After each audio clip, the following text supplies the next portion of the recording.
എല്ലാവർക്കും നമസ്കാരം. എൻ്റെ പേര് ഉമാദേവി. എല്ലാവർക്കും എൻ്റെ ചാനൽ ഉമ മഹേശ്വരത്തിലേക്ക് സ്വാഗതം. ഗുരുവായൂരപ്പ നാരായണ അഖില ഗുരു ഭഗവൻ നമസ്തേ. ഇന്ന് ഞാൻ ഹരിനാമ കീർത്തനത്തിലെ 33-ാം ശ്ലോകം അതിൻ്റെ അർത്ഥവുമായിട്ടാണ് വന്നിരിക്കുന്നത്. കർമാദപം കുളിർനിലാവെന്ന് തമ്പിയോട് ചെമ്മേ പറഞ്ഞു നിജപത്നി പിരിഞ്ഞളവ് തന്നെ തിരഞ്ഞു മുഴുകിച്ചു മൃഗാക്ഷികളെ വൃന്ദാവനത്തിലഥ നാരായണായ നമ. ഇവിടെ ശ്രീരാമ അവതാരത്തിൽ കാട്ടിൽ പാർക്കുമ്പോൾ തൻ്റെ ഭാര്യയായ സീതയുമായി വേർപിരിഞ്ഞ് അന്വേഷിച്ച് നടക്കുമ്പോൾ എങ്ങും പരന്ന നിലാവ് കണ്ടിട്ട് ഗ്രീഷ്മകാലത്തെ കഠിനമായ വെയിലാണെന്ന് അനുജനായ ലക്ഷ്മണനോട് പറഞ്ഞ് വിലപിച്ചു. പിന്നൊരിക്കൽ കൃഷ്ണാവതാര കാലത്ത് വൃന്ദാവനത്തിൽ വെച്ച് തന്നിൽ പ്രേമാസക്തരായ ഗോപികമാരെ കാട്ടിൽ തന്നെ തിരഞ്ഞു നടത്തിച്ചു, വല്ലാതെ വിഷമിപ്പിച്ചു. നാരായണനായിക്കൊണ്ട് നമസ്കാരം. ഇതാണ് ഈ വരികളുടെ അർത്ഥം. ഇതിലെ ആദ്യത്തെ 2 വരി നമ്മുടെ രാമായണത്തിൽ നിന്നാണ് പറയുന്നത്. ശ്രീരാമൻ്റെ വിരഹദുഃഖം. ശ്രീരാമൻ്റെ വിരഹദുഃഖം എന്ന് പറയുമ്പോൾ എന്താണ്? സീതാദേവിയെ രാവണൻ കട്ടുകൊണ്ട് പോയി അല്ലേ? ആ സമയത്ത് വനത്തിലൂടെ ഇങ്ങനെ ശ്രീരാമനും ലക്ഷ്മണനും കൂടി സീതാദേവിയെ അന്വേഷിച്ച് നടക്കുന്ന സമയത്ത് പ്രകൃതിയുടെ മനോഹാരിതമായ രാത്രിയിലുണ്ടാകുന്ന കുളിർനിലാവ്, അതായത് നമ്മുടെ പൂർണ്ണചന്ദ്രൻ, ചന്ദ്രൻ്റെ ആ പ്രകാശം കണ്ടിട്ട് വിരഹദുഃഖം കൂടിയ ആ ശ്രീരാമസ്വാമി അനുജനോട് പറയാണ്, അനുജ, എനിക്ക് ഈ പ്രകൃതിയിലെ ഈ കുളിർനിലാവുള്ള ചന്ദ്രിക കണ്ടിട്ട് എനിക്ക് ഗ്രീഷ്മകാലത്തെ കഠിനമായ വെയിലിനെ പോലെയാണ് എനിക്ക് തോന്നുന്നത്. അതായത് കുളിർനിലാവും ചന്ദ്രികയും എനിക്ക് എന്തായിട്ട് തോന്നുന്നു?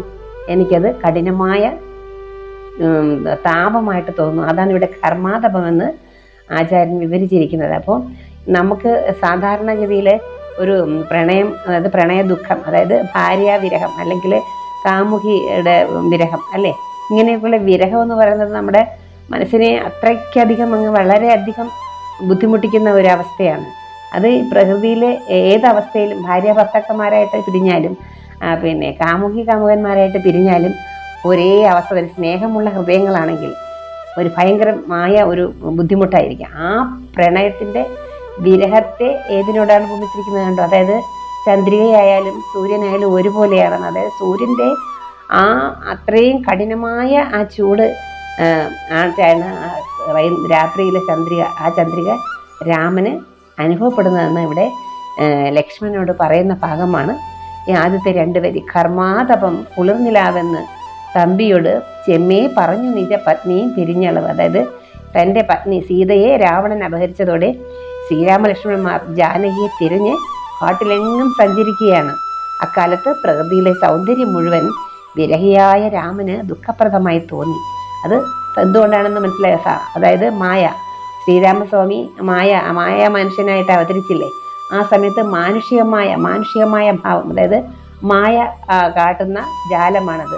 അപ്പോൾ ദുഃഖം. അപ്പോൾ ശ്രീരാമസ്വാമി ഭഗവാനാണെന്ന് നമുക്ക് എല്ലാവർക്കും അറിയാം, ഭഗവാന്റെ അവതാരമാണെന്നറിയാം. പക്ഷേ മാനുഷിക വേഷം പൂണ്ടപ്പോൾ മനുഷ്യന് സഹജമായ ദുഃഖം, വിരഹം, ഈ വികാരങ്ങളെല്ലാം അവിടെ ഭഗവാനും അനുഭവപ്പെട്ടു എന്നാണ് ഇവിടെ പറയുന്നത്.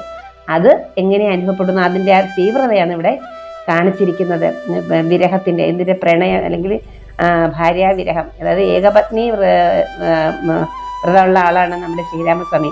ധർമ്മത്തിന് വേണ്ടിയാണ് ശ്രീരാമസ്വാമി ജനിച്ചത്. അപ്പോൾ ധർമ്മം എങ്ങനെ നിലനിർത്തണം, ധർമ്മം എങ്ങനെ പ്രവർത്തിക്കണം എന്നൊക്കെ നമ്മളെ രാമായണത്തിലൂടെ ശ്രീരാമസ്വാമി നമ്മെ പഠിപ്പിക്കുന്നുണ്ടല്ലേ. ഓരോ കാര്യങ്ങളിലും പറയുന്നത്, എന്ത് കാര്യങ്ങളും വളരെ സമാധാനശീലമായിട്ട് ഏത് കാര്യത്തെ ഉൾക്കൊള്ളുന്ന ആ ശ്രീരാമസ്വാമിക്ക് പോലും വിരഹദുഃഖം, ഗ്രീഷ്മകാലത്തെ കഠിനമായ ചൂടിൻ്റെ ആ രീതിയിലായിട്ട് കുളിർനിലാവ് അനുഭവപ്പെട്ടു എന്ന് പറയുന്നതാണ് ഈ 2 വരികളിലെ ആദ്യത്തെ 2 വരികളിലെ അർത്ഥം. എന്നെയും കാണാഞ്ഞ് ദുഃഖിച്ചിരിക്കുന്ന നിന്നെ ഞാൻ എന്നിനി കാണുന്നു വല്ലഭേ ചന്ദ്രാനനെ, നീ പിരിഞ്ഞതു കാരണം ചന്ദ്രനും ആദിത്യനെ പോലെയായിരിക്കും.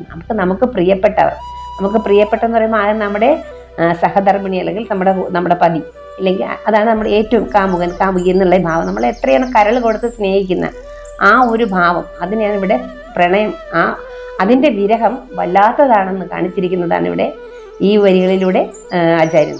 അടുത്ത് വരുന്നത് രണ്ടാമത്തെ വരി എന്ന് പറയുന്നത്, തന്നെ തിരഞ്ഞു മറുകിച്ച മൃഗാക്ഷികളെ വൃന്ദാവനത്തിലഥ നാരായണായ നമ. അതായത് വൃന്ദാവനത്തില് ശ്രീകൃഷ്ണാവതാരത്തില്. അപ്പോൾ ഇത് എന്താ പറയുന്നത്, രാമായണത്തിലെയാണ് ആദ്യത്തെ 2 വരി. ഇത് ഗോപികാ ഗീതം എന്നുള്ള ഭാഗമുണ്ട് നമ്മുടെ ഭാഗവതത്തില്. ആ ഭാഗത്തു നിന്നുള്ള വരികളാണ് ഈ 2 വരികൾ. എന്താണ്? തന്നെ തിരഞ്ഞു മറുകിച്ച മൃഗാക്ഷികളെ. ഈ മൃഗാക്ഷികൾ എന്ന് പറയുന്നത് ആരാണ്? ഗോപികമാരെയാണ് ഇവിടെ ഉദ്ദേശിക്കുന്നത്. ആ ഗോപികമാരുമായിട്ട് ശ്രീകൃഷ്ണ ദേവൻ രാസനൃത്തം ചെയ്യുന്നില്ലേ? ആ സമയത്ത് എല്ലാ ഗോപികമാർക്കും ഓരോ വിചാരങ്ങളുണ്ട്. എല്ലാവർക്കും കൃഷ്ണൻ അവരുടേതാണെന്നുള്ള ആ സ്വാർത്ഥത ഇല്ലേ, അതിനുവേണ്ടി അവർ കൃഷ്ണനെ അവർ സ്വാർത്ഥമായിട്ട് കയ്യിലെടുത്തു എന്നുള്ള ഒരു ഭാവം കൊണ്ടുവരുന്ന സമയത്ത് കൃഷ്ണൻ ആ മായയെ മനസ്സിലാക്കി കൊടുക്കുകയാണ്. ഇത് മായയാണ് ഇല്ലേ, മായയിലാണ് നമുക്കിതൊക്കെ തോന്നുന്നത് ഇല്ലേ, പ്രേമം, രാഗം എന്നൊക്കെ തോന്നുന്ന ആ മായയാണ് നമ്മളെ അതിലേക്കൊക്കെ നമ്മെ അടുപ്പിക്കുന്നത്. അതിൽ നിന്ന് അവരെ മോക്ഷമാർഗത്തിലേക്ക് എത്തിക്കുന്നതിന് വേണ്ടിയാണ് കൃഷ്ണൻ എന്ത് ചെയ്തു, ഒളിച്ചു മാറിക്കളഞ്ഞു. ആ സമയത്ത് ഒരു കളിപ്പിച്ച് വശം കെടുത്തിയിട്ട് എല്ലാവരെയും കൃഷ്ണനോട് അടുപ്പിച്ചതിന് ശേഷം എന്ത് ചെയ്തു, അവരെ മറഞ്ഞു നിന്ന് കളഞ്ഞു. അപ്പോൾ ആ സമയത്തുണ്ടാകുന്ന വിരഹം, അത് നമുക്ക് ഇഷ്ടപ്പെട്ട ആളോട് നമുക്കുണ്ടാകുന്ന ആ സ്നേഹത്തിന്റെ വിരഹം എന്ന് പറയുന്നത് വളരെ വളരെ വളരെ ബുദ്ധിമുട്ടുള്ള കാര്യമാണ്. അതുകൊണ്ടാണ് ഇവിടെ അത് വ്യക്തമായിട്ട് ഇവിടെ മൃഗാക്ഷികളെ വൃന്ദാവനത്തിൽ തന്നെ തിരിഞ്ഞു മറുകിച്ചു. തന്നെ തിരിഞ്ഞു എന്ന് പറയുന്നത് ഇവിടെ ശ്രീകൃഷ്ണ ഭഗവാനെയാണ്. അവരൊരുമിച്ച് കളിച്ച് നടന്നിട്ട് സന്തോഷത്താൽ അവരെല്ലാവരും കൃഷ്ണനെ ഒന്നായി കാണും. എല്ലാവർക്കും കൃഷ്ണന്റെ അവരുടെ കാമുകനായിട്ട് കണ്ടിരിക്കുകയാണ്. അപ്പോൾ ആ ഒരു അവസരം അനുഭവിച്ച് കഴിഞ്ഞ് നിൽക്കുന്നവർക്ക് അവരുടെ കാമുകനെ നഷ്ടപ്പെടുമ്പോൾ ആ മൃഗാക്ഷികളെ മർദ്ദിപ്പിക്കുന്നതിന് വേണ്ടി ഭഗവാൻ കൃഷ്ണൻ ലീല കളിച്ചു എന്നാണ് ഇവിടെ പറയുന്നത്. അപ്പോൾ ഈ എല്ലാ ഭാവവും നമുക്ക് ഉണ്ടാകുന്ന എന്താണ്, മാനുഷിക ഭാവം വരുമ്പോഴാണ് നമുക്ക് ഈ മായയാണ് നമ്മളെ എന്തൊക്കെ ചെയ്യുന്നത്, ഈ തരത്തിലുള്ള എല്ലാ ജാലവിദ്യകളും നമ്മളിലിട്ട് നമ്മളെ മായം കാണിക്കുന്നത്. അതുകൊണ്ടാണ് നമുക്ക് ഇത്തരത്തിലുള്ള അനുഭവങ്ങൾ, അതായത് വിരഹ ദുഃഖം, നമ്മുടെ സഹിക്കാനാവാത്ത ഇത് സ്നേഹാധിക്യത്താൽ ഉണ്ടാകുന്നത്. അതിലിപ്പോൾ നമ്മുടെ ഈ അഷ്ടപതിയിൽ നമ്മുടെ രാധാദേവി തോഴിയായ ലളിത സഖിയോട് പറയുന്നുണ്ട്, ലളിത കൃഷ്ണനെ തിരിഞ്ഞ സമയത്ത് കൃഷ്ണനെ പോയി കാണാനൊരു എന്താണ് ഇത് ഒരു ബുദ്ധിമുട്ട്, ചെന്ന് കണ്ട് കൃഷ്ണനോട് ഒന്ന് മിണ്ടാനുള്ളൊരു പിണക്കത്തിന്റെ കൂടുതൽ കൊണ്ട് ഇവര് ആ സമയത്ത് രാധാദേവി ലളിത സഖിയോട് പറയുന്നുണ്ട്, സഖി എൻ്റെ ഹൃദയ താമരയിലാണ് എൻ്റെ കാന്തനായ ആരിയിരിക്കുന്നത്, കൃഷ്ണൻ ഇരിക്കുന്നത്. ആ കൃഷ്ണൻ ഇരിക്കുന്ന ആ പാദകമലം എൻ്റെ ഹൃദയത്തിലാണ് ഇരിക്കുന്നത്. അത് വെച്ചാണ് ഞാൻ ആരാധിക്കുന്നത്. ആ ഹൃദയകമലത്തിരിക്കുന്ന പാദങ്ങള് എൻ്റെ ഹൃദയത്തിന്റെ വിരഹത്തിന്റെ ചൂട് കൊണ്ട് ആ പാദങ്ങൾ പൊള്ളുന്നു എന്ന്, അതിനെ ഓർത്ത് രാധ കരയുന്നു അല്ലെ വിഷമിക്കുന്നു എന്ന് ലളിതാദേവിയോട് ആര് പറയുന്നുണ്ട്? രാധാദേവിയും പറയുന്നുണ്ട്. അപ്പൊ വിരഹ ദുഃഖത്തിന്റെ ആ അളവിനെ കുറിച്ചാണ് ഇവിടെ പറയുന്നത്. അപ്പോൾ ഒരു ദിവസം മനോമോഹനമായ ശരത്കാല രാത്രിയിൽ, ശരത്കാലത്തിന് എന്ത് പ്രത്യേകത ആണെന്നറിയോ, പൂക്കളുടെ സുഗന്ധങ്ങളും നല്ലൊരു അന്തരീക്ഷവും നല്ല പ്രകൃതി വളരെയധികം സൗന്ദര്യം അണിഞ്ഞു നിറഞ്ഞു നിൽക്കുന്ന, എല്ലാ രീതിയിലും എവിടെ നോക്കിയാലും സൗന്ദര്യമാണ് ശരത്കാലത്തിൽ. ഉണ്ണിക്കണ്ണൻ വൃന്ദാവനത്തിൽ വേണുഗാനം മുഴക്കി. മധുരമായ ഇതൊരു കഥയാണ്, ഗോപികാ ഗീതത്തിലെ കഥയാണ്. നമുക്കൊന്നത് കേൾക്കാം. ഒരു ദിവസം മനോമോഹനമായ ശരത്കാല രാത്രിയിൽ ഉണ്ണിക്കണ്ണൻ വൃന്ദാവനത്തിൽ വേണുഗാനം മുഴക്കി. മധുരമായ വേണുഗാനം കേട്ട് അനുരക്തരായ ഗോപികമാർ കൃഷ്ണന് ചുറ്റും തടിച്ചുകൂടി. കൃഷ്ണൻ അവരുമായി രാസലീലയിൽ ഏർപ്പെട്ടു. കൃഷ്ണൻ തികച്ചും തങ്ങൾക്ക് വശംവദനായി കഴിഞ്ഞു എന്ന് ഗോപികമാർ അഭിമാനിച്ചു. ഈ അഭിമാനം ശമിപ്പിക്കാനായി ഭഗവാൻ പെട്ടെന്ന് അന്തർധാനം ചെയ്തു. വിരഹാതുരരായ ഗോപികമാർ വിലപിച്ചുകൊണ്ട് കാട് മുഴുവൻ ഭഗവാനെ അന്വേഷിച്ചു നടന്നു. ഒരിടത്തും ഭഗവാനെ കണ്ടെത്താതെ അവർ കാളിന്തി നദിയുടെ പുളിനത്തിൽ വീണ്ടും ഒരുമിച്ച് കൂടി. അഭിമാനം വെടിഞ്ഞ് കൃഷ്ണനെ സ്തുതിക്കാൻ തുടങ്ങി. ഗോപികമാരുടെ ഈ സ്തുതിയാണ് ജയതിദേ അധികം ജന്മനാ വ്രജ എന്ന് തുടങ്ങുന്ന പ്രസിദ്ധമായ ഗോപികാഗീതം. ഭാഗവതം ദശമത്തിൽ 31-ാം അധ്യായമാണ് ഗോപികാഗീതം. ഒടുവിൽ ഭഗവാൻ അവരുടെ മുമ്പിൽ പ്രത്യക്ഷപ്പെട്ട് അനുഗ്രഹിച്ചു. ഒരിടത്ത് താൻ പ്രിയതമയെ അന്വേഷിച്ച് നടന്ന് വിലപിക്കുന്നു, മറ്റൊരിടത്ത് പ്രേമവതികളായ ഗോപികമാരെ തന്നെ തിരിഞ്ഞു മറിയിക്കുന്നു. ഇതെന്തൊരു പരസ്പര വൈരുദ്ധ്യമെന്നാണ് പ്രസ്തുത ശ്ലോകത്തിൽ കവി സംശയിച്ചിരിക്കുന്നത്, അതായത് ആചാര്യൻ പറയുന്നത്. അതായത് ഗോപികമാർക്ക് കൃഷ്ണനെ കയ്യിലായി എന്നുള്ള, വശംവദരായി എന്നുള്ള ഒരു അഹങ്കാരം വരികയാണ്. ആ അഹങ്കാരം ശമിപ്പിക്കുന്നതിന് വേണ്ടിയാണ് ഭഗവാൻ ഈ തരത്തിലെ വിരുദ്ധമായ ഒരു ലീലയാടിയത്. അതായത് ഇവരെ അന്വേഷിച്ച് നടന്ന് വിഷമിച്ച് വേദനിച്ച് ബുദ്ധിമുട്ടിയപ്പോൾ അവസാനം കൃഷ്ണനെ വന്ന് കൃഷ്ണന്റെ അടുത്ത് അവരെ സ്വാർത്ഥതയൊക്കെ വിടിഞ്ഞ് അടുത്ത് വരികയാണ്. എല്ലാം കരഞ്ഞു കലങ്ങുന്ന മനസ്സിന് എന്താവും? എല്ലാം മാറും, എല്ലാ ഭാവങ്ങളും മാറും. അഹങ്കാരം, നമ്മളൊരു എന്തെങ്കിലും ഒരു ദുഃഖത്തിൽ ഏർപ്പെട്ടിട്ട് നമ്മൾ കരയാണ്, നമ്മൾ അന്ന് അതുവരെയുള്ള എല്ലാ അഹങ്കാരങ്ങളും നമുക്ക് മാറും. നമ്മൾ ആ ദുഃഖം നമ്മളെ എന്ത് പഠിപ്പിക്കും? നമ്മുടെ മനസ്സിലെ അഹങ്കാരം കളയിച്ചില്ലേ? നിഷ്കളങ്കമായ ഭക്തിയും സ്നേഹവും പ്രേമവും ഒക്കെ നമ്മളിൽ ഉണ്ടാക്കും. അതാണ് ഇവിടെ സംഭവിക്കുന്നത്. അതാണ് ഭഗവാന്റെ ഈ വിരുദ്ധങ്ങൾ പറഞ്ഞത്. അപ്പൊ ഭഗവാൻ തന്നെയാണ് രാമനായി അവതരിച്ചത്, രാമനായിട്ട് അവതരിച്ച ഭഗവാൻ തന്നെയാണ് കൃഷ്ണനായി അവതരിച്ചത്. അപ്പൊ സീതാദേവിയെ പിരിഞ്ഞപ്പോൾ ശ്രീരാമദേവനുണ്ടായ ദുഃഖത്തിന്റെ കാഠിന്യം അത് ഏത് രൂപത്തിൽ ഭഗവാൻ അനുഭവപ്പെട്ടതിനെ പറയുന്നു. ഇവിടെ ഭഗവാൻ ഗോപികമാരെ അവരുടെ അഹങ്കാരം, അതായത് കൃഷ്ണൻ എല്ലാവർക്കും വശംവദനാണെന്നാലും കിട്ടുമ്പോൾ അഹങ്കാരം ഉണ്ടാവുമല്ലോ, ആ അഹങ്കാരത്തെ ശമിപ്പിക്കുന്നതിനായിട്ട് അവരെന്ത് ചെയ്തു? നെട്ടോടെ ഓടിപ്പിച്ചു. അവരെന്തിനാണ്? കൃഷ്ണനെ ഒളിഞ്ഞിരുന്ന് കളഞ്ഞു. കൃഷ്ണൻ അവരെ പിടികൊടുത്തില്ല, അവരൊക്കെ പ്രത്യക്ഷമായില്ല. അപ്പോൾ അവരെ അന്വേഷിച്ചു നടന്നു, ബുദ്ധിമുട്ടി, ക്ഷീണിച്ചു, ദാഹിച്ചു, വലഞ്ഞു, കരഞ്ഞു. അതായത് ഒരു മനുഷ്യനെ ഇങ്ങനെയുള്ള അവസ്ഥകളൊക്കെ വരുമ്പോഴാണ് അവരുടെ സർവ്വ അഹങ്കാരവും തീരും. അപ്പോൾ ഭക്തരായ നമ്മളെ ജീവാത്മാക്കളുടെ, അതാണ് ഇവിടെ രാധാ കൃഷ്ണ ബന്ധവും ഗോപികാ കൃഷ്ണ ബന്ധവും എന്ന് പറയുന്നത് നമ്മുടെ ജീവാത്മാവും പരമാത്മാവും തമ്മിലുള്ള ഒരു അഭേദ്യമായ ഒരു ബന്ധമാണ്. അവിടെ നമ്മുടെ പറയുന്നത് ജീവാത്മാവിന് പരമാത്മാവിലേക്കുള്ള മോക്ഷം കൊടുക്കുന്നതിനുള്ള ഉപാധിയാണ് ഈ രാസ നൃത്തം എന്നാണ് അവിടെ ഉദ്ദേശിക്കുന്നത്. അല്ലാതെ കൃഷ്ണന്റെ ഭാര്യമാരായി നമ്മൾ വിചാരിക്കുന്ന തരത്തിലുള്ള ഒരു ബന്ധമല്ല അവിടെ ഉണ്ടാകുന്നത്. ജീവാത്മാവിനെ പരമാത്മാവിലേക്ക് ലയിപ്പിക്കുന്നതിന് വേണ്ടിയാണ് ഭഗവാൻ ആ രാസനൃത്തം അവിടെ ആടിയിട്ടുള്ളത്. അത് ഭാഗവതത്തിലെ ഗോപികാഗീതമെന്ന് ആ ഭാഗത്തുണ്ട്. ഇവിടെ പറയുന്നു അതിന് ഭാഗവതം ദശമത്തിൽ 10ാമത്തെ അധ്യായത്തിൽ 31ാം അധ്യായമാണ്. 10ാമത്തെ സ്കന്ധത്തിലെ 31ാമത്തെ അധ്യായമാണ് ഗോപികാഗീതം. അവിടെ അത് വിവരിക്കുന്നുണ്ട്. അപ്പോൾ ഇങ്ങനെയുള്ള പരസ്പര വിരുദ്ധങ്ങൾ ഭഗവാന്റെ ലീലകളാണ്. ഭഗവാൻ മനുഷ്യനായി അവതരിച്ചപ്പോൾ ഭഗവാനും മാനുഷികപരമായിട്ടുള്ള വ്യഥകൾ അനുഭവിക്കേണ്ടി വന്നു. അതാണ് നമ്മുടെ ജീവിതത്തിൽ നമ്മൾ അനുഭവിക്കുന്നതെന്ന് നമ്മൾ മനസ്സിലാക്കണം. അപ്പോൾ ഈ പ്രപഞ്ചത്തിൽ എന്തൊക്കെ സുഖങ്ങൾ നമുക്ക് കിട്ടിയാലും നമ്മളിത് മനസ്സിലാക്കേണ്ടത്, എന്തൊക്കെ സുഖങ്ങൾ നമുക്ക് പ്രകൃതിയിൽ നിന്ന് കിട്ടുകയാണെങ്കിൽ നമുക്കൊരു താങ്ങാനാവാത്ത വിരഹം വന്നു കഴിഞ്ഞാൽ ഇതെല്ലാം വെറും ശൂന്യമായി മാറും. അപ്പോൾ ആ മായ എന്തെന്നുള്ള സത്യം നമ്മൾ മനസ്സിലാക്കണം. മായയാണ്. അപ്പോൾ നമ്മൾ ഈ ദുഃഖം അനുഭവിക്കാൻ നമുക്ക് ഈ പ്രകൃതിയിലെ യാതൊരു സുഖഭോഗങ്ങളോടും നമുക്ക് എന്താണ് ഒരുതരം വെറുപ്പാണോ എന്ന് പറയാൻ പറ്റില്ല. നമുക്ക് ഇതാണോ എന്ത് തരത്തിലുള്ള ഒരു വികാരമെന്ന് നമുക്ക് പറയാൻ കഴിയില്ല. അത് നമുക്ക് ഈ പദ്യത്തിലൂടെയാണ് നമുക്ക് ആചാര്യം നമ്മെ മനസ്സിലാക്കി തരുന്നത്. അപ്പം മനുഷ്യരായിട്ടുള്ള എല്ലാവർക്കും ഈ ദുഃഖം എന്ന് പറയുന്നത് ഈ പ്രകൃതിയിൽ വരുമ്പോൾ നമുക്ക് മറ്റൊന്നിനോടും നമുക്ക് എന്തൊന്നും ഒരു പ്രതിബദ്ധത തോന്നില്ല എന്നാണ് ഇവിടെ അറിയിക്കുന്നത്. അതാണ് ദുഃഖത്തിൻ്റെ.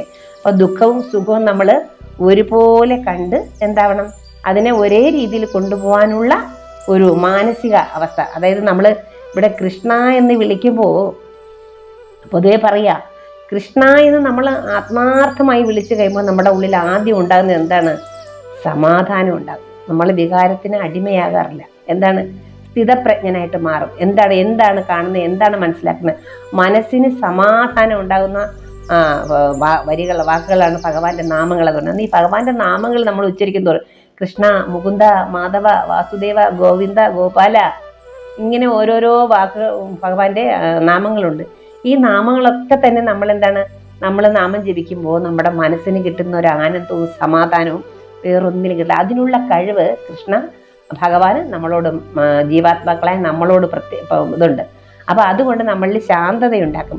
ശാന്തതയുണ്ടാകുന്ന മനസ്സിനെ സ്ഥിതപ്രജ്ഞതയുടെ എന്താണ് ചിന്തിക്കാനും എന്തൊക്കെ നമ്മുടെ മനസ്സെന്താവും സമാധാനമാകുമ്പോൾ നമ്മുടെ ആ മനസ്സിനകത്തുണ്ടാകുന്ന വികാരങ്ങൾക്ക് എന്താവും വ്യക്തതയും ശക്തവുമായ കാര്യങ്ങളായിട്ട് നമുക്ക് മനസ്സിലാകും. ഏതെന്നുള്ള വ്യക്തത കിട്ടും. ആ വ്യക്തത കിട്ടാനാണ് മനസ്സിന് നമുക്ക് സമാധാനം. എന്നൊരാൾക്ക് ആ വ്യക്തത കിട്ടുന്നു അന്ന് അവർ ജീവിതത്തിൽ നിന്ന് മുക്തി നേടിയെന്നാണ് മനസ്സിലാക്കേണ്ടത്. കാരണം മനസ്സിന് സമാധാനം അതിനുള്ള ഏക മന്ത്രമാണ് കൃഷ്ണമന്ത്രം, രാമമന്ത്രം, വിഷ്ണു മന്ത്രം, ഇല്ലേ, ദേവീ മന്ത്രം, എല്ലാം ഒന്ന് തന്നെയാണ്. നമ്മൾ ഈ പുസ്തകങ്ങളെല്ലാം നമ്മൾ ഓരോ രീതിയിൽ ഓരോന്ന് നമ്മൾ എടുത്ത് വായിക്കും. ലളിത സഹസ്രനാമമാവട്ടെ, നാരായണീയമാവട്ടെ, അല്ലെങ്കിൽ നമ്മുടെ ഈ രാമായണം, ഇതൊക്കെ നമ്മൾ നോക്കുമ്പോൾ എല്ലാത്തിലും ഒന്നെന്ന് തെളിയിക്കുന്ന ഒരു സമ്പ്രദായമാണ് അവിടെ വരുന്നത്. സ്നേഹം, കാരുണ്യം, ഇതാണ് ഈശ്വരൻ. ആ വികാരം ഏത് മനസ്സിനകത്തുണ്ടാകുന്നോ ആ മനസ്സിന് ശാന്തിയാണ് ഉണ്ടാകുന്നത്. ആ ശാന്തിയുള്ള മനസ്സിനകത്ത് നിന്ന് നമുക്ക് എന്തുണ്ടാവുള്ളൂ? മറ്റുള്ളവരെ സ്നേഹിക്കാനും മറ്റുള്ളവരെ മനസ്സിലാക്കാനും മറ്റുള്ളവരൊക്കെ അവരുടെ വികാരങ്ങളെ അല്ലെങ്കിൽ അവർക്കുണ്ടാകുന്ന സ്വഭാവ വൈരുദ്ധ്യങ്ങളെ അതൊക്കെ നമ്മൾ ആ സ്വഭാവ വൈരുദ്ധ്യങ്ങളായിട്ട് കാണാതെയും, കാരണം അവരെ മനസ്സിലാക്കാനും അവരോട് ക്ഷമിക്കാനും പൊറുക്കാനും ഒക്കെയുള്ള ഒരു മനസ്സ് നമുക്ക് ഉണ്ടാവണമെങ്കിൽ നമ്മൾ ഈശ്വരനാമത്തിൽ അലിയണം. ഈശ്വരനാമത്തെ നമ്മുടെ ഹൃദയത്തോട് ചേർത്ത് നമ്മൾ ആ നാമം ജപിക്കുമ്പോൾ നമുക്ക് കൃഷ്ണൻ തരുന്ന ഏറ്റവും വലിയൊരു ഗുണം എന്ന് വെച്ചാൽ സമാധാനമാണ്. കൃഷ്ണ എന്ന് വിളിച്ച് ആത്മാർത്ഥമായിട്ട് നമ്മൾ വിളിച്ചു കഴിയുമ്പോൾ നമ്മുടെ ഉള്ളിൽ ശാന്തി ഉണ്ടാകും. അത് അനുഭവിച്ചറിഞ്ഞാലേ മനസ്സിലാവുള്ളൂ. നിത്യം വിളിക്കുന്ന ആ ഭക്തന് എപ്പോഴും ശാന്തിയും സമാധാനവും, അതിലൂടെ നേരായ കാര്യങ്ങൾ ചിന്തിക്കാനും നേർവഴിയിലേക്ക് പോവാനും നമ്മുടേതായ എന്തെങ്കിലും കാര്യങ്ങൾ നമുക്ക് മനസ്സിലാക്കാനും അതിനെക്കുറിച്ച് പ്രവർത്തിക്കാനും എന്തെങ്കിലും മറ്റുള്ളവർക്ക് ഉപകാരപ്പെടാനും ലോക നന്മയ്ക്കായിട്ട് ഇപ്പം നമ്മളപ്പോൾ സ്വാർത്ഥരല്ലാതായി മാറും. ഏറ്റവും വരുന്ന ഗുണം വെച്ചാൽ കൃഷ്ണൻ എല്ലാവരെയും അകമഴിഞ്ഞിട്ടാണ് സ്നേഹിച്ചിട്ടുള്ളത്. അതേ ഒരു സ്വഭാവം നമുക്ക് നമ്മുടെ ഉള്ളിലുണ്ടാവും. മറ്റുള്ളവരെ സ്നേഹിക്കാൻ, അവരെ പൊറുക്കാൻ, അവരെ വെറുക്കാതിരിക്കാൻ. പക്ഷെ നമ്മുടെ ജീവിതത്തിൽ നമുക്ക് ഉൾക്കൊള്ളാൻ കഴിയാത്തതായ സ്വഭാവ വൈചിത്ര്യങ്ങളുള്ളവരുണ്ടാവും ഇല്ലേ? അപ്പോൾ നമുക്ക് അവരെ എന്ത് ചെയ്യാൻ പറ്റും? അവരെ അകറ്റി നിർത്താം. അവരെ വെറുക്കണ്ട, അവരെ അകറ്റി നിർത്തി അവരെ മനസ്സിലാക്കിക്കൊണ്ട് അവരോട് കൂടുതൽ ഇടപഴകാതിരിക്കുമ്പോൾ നമ്മുടെ മനസ്സിന് അവരിൽ വികാര ചിന്ത മാറുന്നത് പല തരത്തിലുള്ള ഒരു വഴക്കുണ്ടാക്കുന്നു, അല്ലെങ്കിൽ നമ്മളെ ഉപദ്രവിക്കുന്നു, അല്ലെങ്കിൽ നമുക്ക് ശല്യമായി വരുന്നു. ഇങ്ങനെയുള്ള ചിന്തകൾ നമുക്ക് അവരിൽ ഉണ്ടാവാതെ വരും. പക്ഷെ നേരെ നമ്മൾ അവരെ അടുപ്പിക്കുകയാണെങ്കിൽ നമ്മൾ എന്ത് ചെയ്യും? അവരെന്തെങ്കിലും പറയുമ്പോൾ നമ്മൾ അറിയാതെ മാനുഷികമായ സ്വഭാവത്തിൽ നമ്മൾ എന്തെങ്കിലും പറഞ്ഞു പോകും. ആ പറഞ്ഞു പോകുന്ന നമുക്ക് ഈ കിട്ടുന്ന സമാധാനം എന്താവും? നഷ്ടമായി പോവും, അത് വൃഥായിലായി പോവും. അതുകൊണ്ട് അവരെ വെറുക്കണ്ട, അവരെ കാര്യത്തിൽ ഇടപഴകണ്ട, അവരോട് ഉപദേശിക്കാൻ പോണ്ട, ഏത് ഹായ് ബായ്, ആ ഒരു ലെവലിൽ നമ്മളെ ഭഗവാൻ പഠിപ്പിക്കും, മനസ്സാക്കി തരും. ആരോടും പിണക്കമില്ലാത്തൊരവസ്ഥ ഉണ്ടാവണം. അങ്ങനെ വരുമ്പോഴാണ് മുക്തിയാവുന്നത്. മുക്തി എന്ന് പറഞ്ഞാൽ ഹൃദയത്തിനുണ്ടാകുന്ന ഒരു വികാരമാണ്. അത് എല്ലാത്തിനോടും എല്ലാ കാര്യത്തോടും നമുക്ക് മനസ്സിലാക്കാൻ ഒരു അറിവ് നമുക്ക് കിട്ടുകയാണ്. അതാണ് ഭഗവാന്റെ പ്രത്യേകത. അതുകൊണ്ടാണ് ശ്രീകൃഷ്ണ ഭഗവാൻ ആകർഷണീയൻ എന്ന് പറയുന്നത്. നമ്മെ ആകർഷിക്കുന്ന ആളാണ്. നമ്മൾ ഒരു തവണ വിളിച്ചു കഴിഞ്ഞാൽ പിന്നെ നമ്മളെ ഭഗവാൻ വിടാം. നമ്മൾ എവിടെയൊക്കെ പശുവിനെ മേയ്ക്കാൻ വിടുന്ന പോലെ ഭഗവാൻ വിട്ടേക്കും. മേച്ചിട്ട് കുറ്റി ഭഗവാന്റെ കയ്യിൽ തന്നെയായിരിക്കും. അവസരമാകുമ്പോൾ നമ്മളെ ഭഗവാനിലേക്ക് ചേർക്കും ഭഗവാൻ. എങ്ങനെയൊക്കെ പോയാലും ഒരു തവണ കൃഷ്ണനെ ആത്മാർത്ഥമായി ഭജിച്ചിട്ടുള്ള ഒരു ഭക്തന് അല്ലെങ്കിൽ ഒരു ഭക്തയ്ക്ക് എന്താവും? കൃഷ്ണൻ എന്നും ഒരു സ്വാധീനം ചെലുത്തുന്ന ഒരു ശക്തിയായി നമുക്ക് മാറും. നമ്മൾ പറയാറുള്ള ഓരോരുത്തരും പറയും ഇൻറ്റ്യൂഷൻ എന്ന് പറയുന്നത് എന്താ?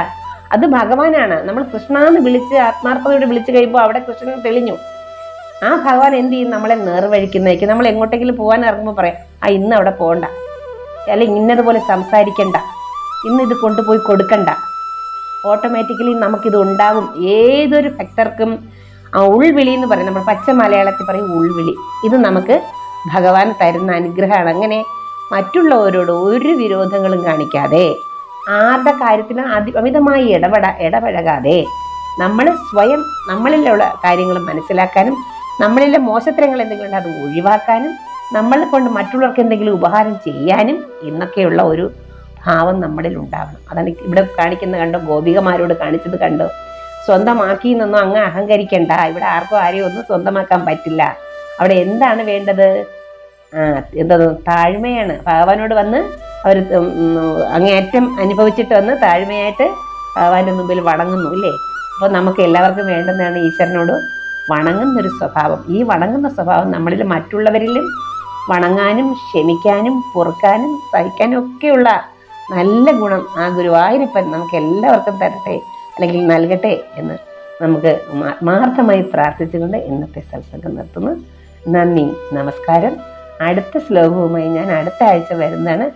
എല്ലാവർക്കും വീണ്ടും നന്ദി, നമസ്കാരം. ഹരേ ഗുരുവായൂരപ്പ. രാധേ രാധേ ശ്യാം.